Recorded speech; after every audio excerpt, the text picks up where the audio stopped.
Hello, this is a video to distinguish between two words that students often use as meaning exactly the same thing. One is ωραία, and as you can see, it comes from oreos, which usually oreos means something like good looking. And the other is καλά, comes from kalos, which means more generally speaking good. Eh? Ο Γιάννης είναι καλό παιδί, he's a good guy. Now, let's note from the beginning these words are not exact synonyms. What this means is they cannot always use you cannot always use one for the other, and also there is some nuance, some slight difference in what they actually mean. Now let's start looking at an example where they mean the exact same thing. Πώς πέρασες? How do you spend your time? What kind of time do you have? Πώς πέρασες? And you can say καλά, ωραία. Um, they both mean something like fine, good, I had a good time. Okay, so in this kind of situation, fine, you're good.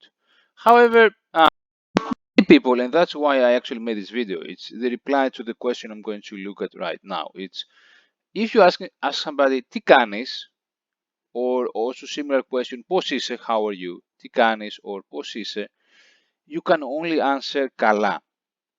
You cannot really say ωραία. It's the way it is. It could.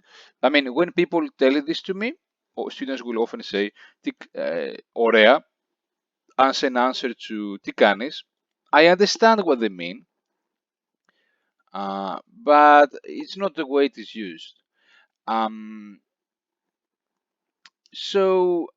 there is something more here. I want to look a bit at another example. Contrast if we say somebody μίλησε καλά or μίλησε ωραία.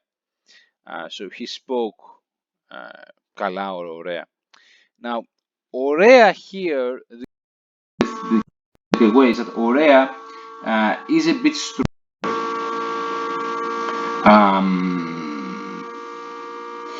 What I mean by this is if somebody says μίλησε καλά, it means he was okay.